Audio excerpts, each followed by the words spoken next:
Association, Sue By.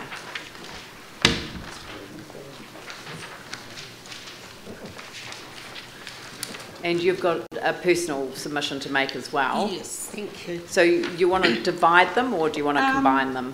I'll just deal with one and then move on to the other? Yes, yep, but no, I that's don't fine. want to repeat myself. So. I always ask the question, so... Yeah.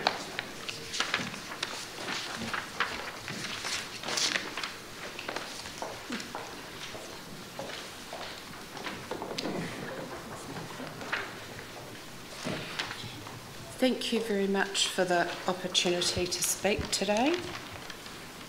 I'm sorry, I can make my voice bigger.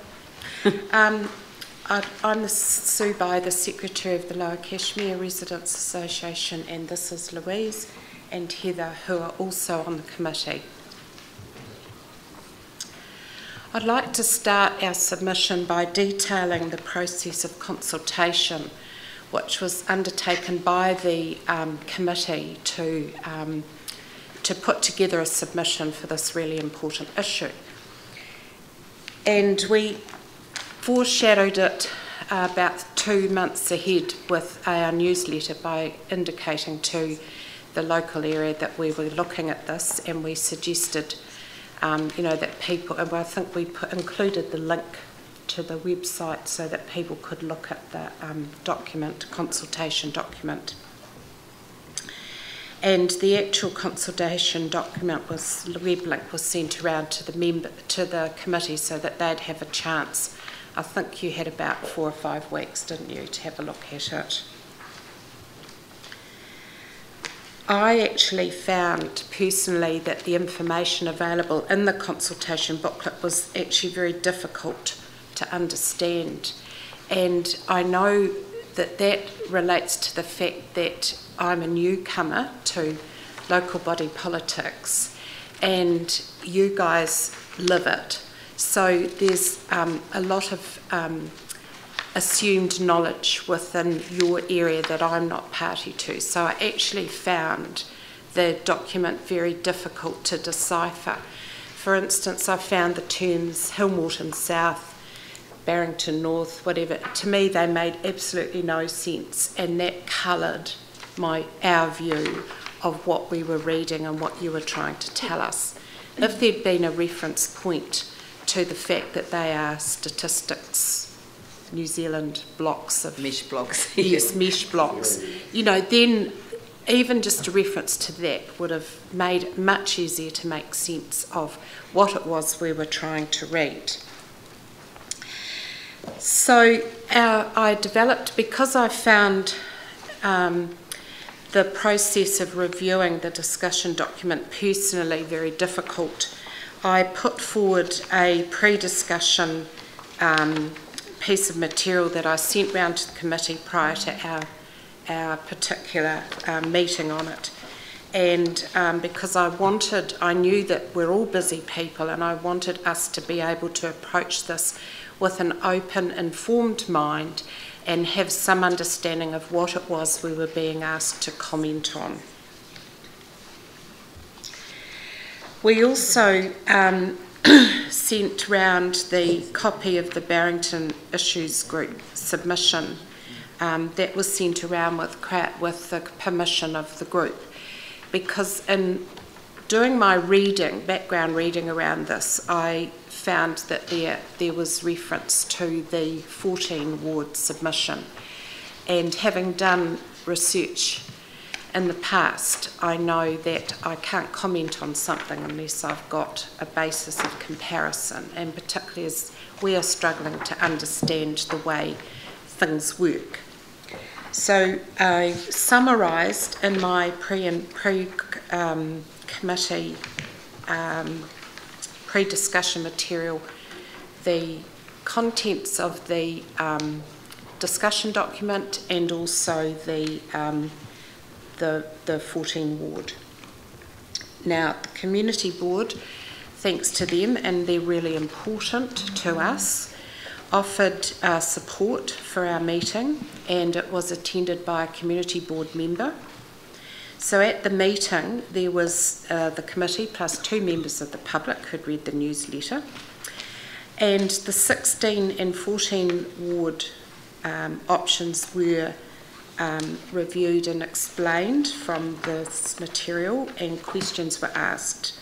The community board member left, and then we as a committee discussed our thoughts and options, and I asked for the committee people to send their thoughts to me within about 3 days so that I could work with those ideas. So to me, the process had to be scrupulous and the process had to have integrity, that what we were seeing was the information that was available out there for all of us to look at, and that we formulated our own thoughts and opinions. They sent them to me, and then it's from those thoughts that I compiled the submission. And I gather that you will have all read our submission, and I gather from the previous speaker that some of the issues that we have been canvassed. I did get the feeling from the document, the discussion document, it felt like, and it wasn't just me that felt this came up from the committee, that there'd been a lot of work put into this discussion document, and I know that there was. I know these sort of documents take a lot of work, and the bringing together of lots of opinions and thoughts, and it just sort of felt like, oh yeah, and I'm not being trivial, but it was like, oh yes, that fits, we can make it work, we'll go for that one. We can only put one out, so we'll go for this one. And that's not to diminish any of the work that was done, but we felt from the minute we looked at it, it was like, hang on, we don't see this working.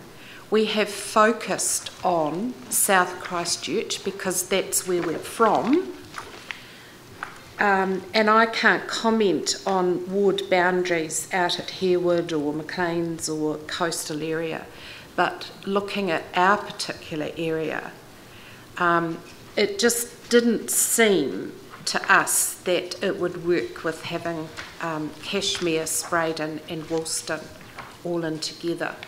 Because as you'll note in our submission, we used the 3 parameters that are required by law: the communities of interest, fairness of representation and effective representation of communities of interest, as the main subheadings for our discussion.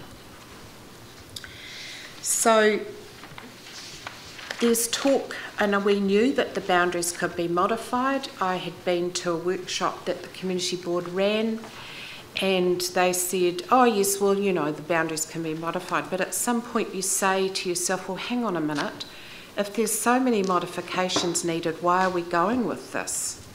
And again, for us, looking at that 16 ward model,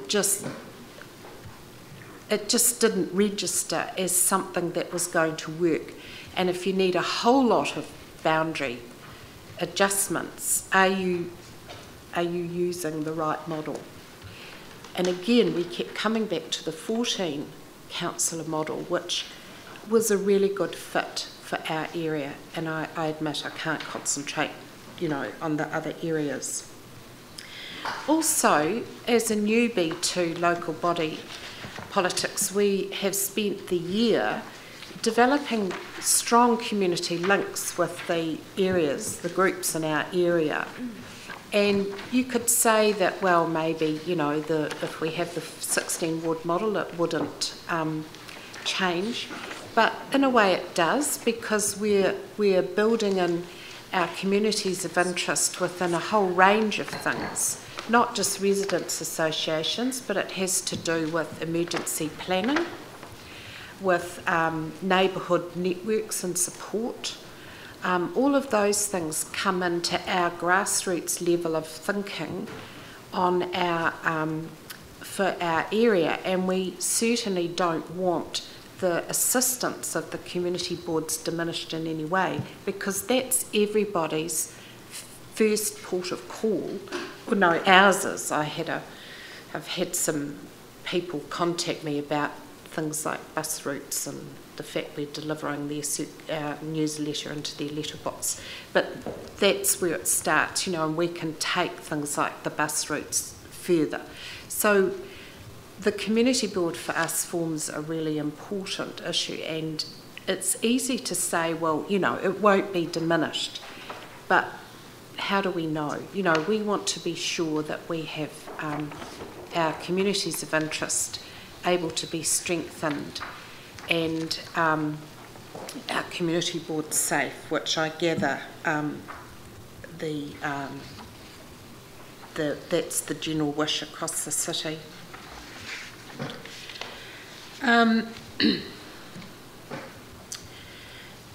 It's not clear to us why we need more councillors. When the poll that was done earlier in the year, I'm not sure if there's a date on this, City Council split on whether bigger is better, and the city voted no, we can't afford more councillors. Then there was another one about the three options, 14 wards, 16 wards, status quo. And as I indicate in my submission, that sort of question, what are people going to do? They're going to look, oh, that costs too much, we don't want that. It's not a question that actually addresses what is the representation required for our future councils.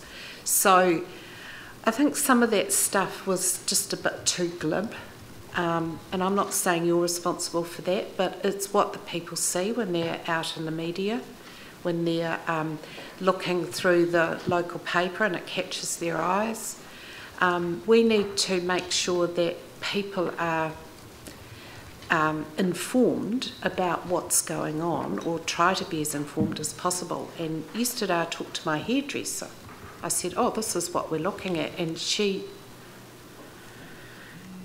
couldn't even understand when I thought I had a very clear explanation of what the representation review was about. So it's a difficult job that you have, that we have, and everybody's going to have their own opinion, but I'm really grateful that we can actually present in person and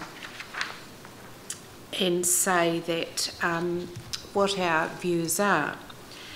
When we talk about fairness of representation, the only numbers that I could find were the ones that were in the public arena. You refer to the local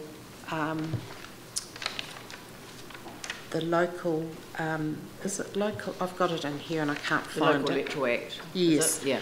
And you refer to that. I did actually look up the Act, but I couldn't find it. So for people like me who think like me, it would actually be handy to have had a reference so I could go back to it. The reference in the Act is to the 10% plus or minus. It doesn't refer to actual numbers. Oh, it just okay. refers to the 10% plus or minus, and that's the limitation. And our struggle is around Banks Peninsula. Yeah. And I realise that. And that's why I raised the issue with the previous submission. Is that if we can address the Banks Peninsula issue, does that then give us a better mechanism for resolving the other issues around the city? So when you say 10% plus or minus what? Well, you can't have really 10% more residents in one area for voting, or 10% less, or fewer. Sorry, I better get my grammar right. Fewer residents in the area, because the idea is that, it's not going to be one vote counts equal, but it's trying to get within a... It's about that fairness of equal It's about numbers. Getting the fairness of numbers. So that's really what the fairness is about. Yeah. Oh, okay. Right. Okay.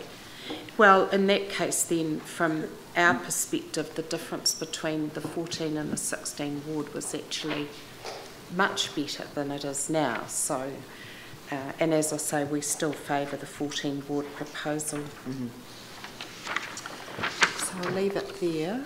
Any questions? Well, we haven't got much time for questions, no. but One question. Thank you, Sue. I just want to ask you in reference to the Hoon-Hay-Hillmorton part of the current ward. Yep. Your suggestion is that that boundary, that area, could go into sort of like, I think you said, the Horswell area. I just want to ask, point out to you, we're probably going to submit later today submissions from people in Hoon-Hay who are likely to say, in fact, they want to stay in the Spraden ward. So I just wonder what your comment in relation to what they're likely to say and have already written to us will be. I think what it indicates is that they want to stay together. Yes. And I suppose that's where the boundary tweaks come in that you guys look at. And again, it relates to communities of interest and what's happening in those communities. And how they're best served by the area that they end up in. And I think the Spraden area, like I see Horswell as a growth area. They've got the new service centre and all of those facilities out there, and it could be that they're a better fit there than the perhaps more stable communities that are within the current area that we represent. Okay, thank you. Just for my personal submission, I'd like to say that this was a group, and I thought about it and I thought, well, I did the writing for the group, but I also felt that in order to perhaps emphasise the personal feelings, I wanted to add something. So hence the individual submission, and I sent it round the people that had attended the meeting if they wanted to include that as part of it, just to emphasise what their personal views were rather than the group view. They were free to do so, and I think a number of them did. So it was really just about putting a personal stamp on a perspective that I had adopted from what we had looked at, from what I had looked at. And certainly I feel personally that within my levels of ability to dig out information and process it and crystallise it, I felt that I had done the best that I could with what I had available. So I wanted to just add as an emphasis that this is where I personally felt was important for us to go. So that's all I wanted to say. So you sort of said at one point that you know that we're the experts and that you're not, and therefore it wasn't as accessible, you know, a document as it might have otherwise been. And I just want to say that you've done an extraordinary job, given that was your opening statement, and I mean, we will learn from that, because I think you're right. If we refer to the legislation, we should refer to the clause, and we can pick up on things like that, so we can improve our practice from the comments that you made. Not everyone around the table is an expert at this either. I had nothing to do with local government until 2 years ago, and so I think a number of us have struggled with the situation that we're in. And I have to say that one of the early submissions that we received on this is, why are we doing this now when we've been through an earthquake where, you know, why don't we just leave the wards the way they are for another term and then do this again? And there's a side of me that absolutely agrees with that position. But we have to do it now because every 6 years you're required to do it by law. I understood that. Do I go to the minister and say, please, could we have an exemption? You know, could have done that with the long-term plan. Actually, we're better off by having a long-term plan in place, and we can tell the people of Christchurch that we have a plan and that we have the capacity to pay our way. And so that's a good outcome. And yeah, we've got the capacity to do this as well. I think what the submission process has done is it's enabled people like yourself, people from other areas. I mean, we've we've had the same view expressed on both sides of the hill about Banks Peninsula, and I actually think that strengthened our position to actually go back to the Local Government Commission. Yes, that's exactly right, Leanne, and thank you for that. I approached it, I have a long history of being an educator, and my most recent position was a nurse educator at Christchurch Hospital. And if I had sent around my cytotoxic self-learning package, you'd have gone, what? And so I approached this the same way, in that, for me, the cytotoxic self-learning package is self-explanatory. And whereas, because I lived it, and that's what I meant by my comment about you with this document, is that you lived this, so it was much more familiar to you. But with a little bit of hard work and a bit of digging, I think we can reach a point where we can express ourselves in a way that hopefully you've understood. Yeah, no, it's really appreciated, so thank you very much. Thank you very much, and thank you everyone for the opportunity to speak. Thank you. Thank you.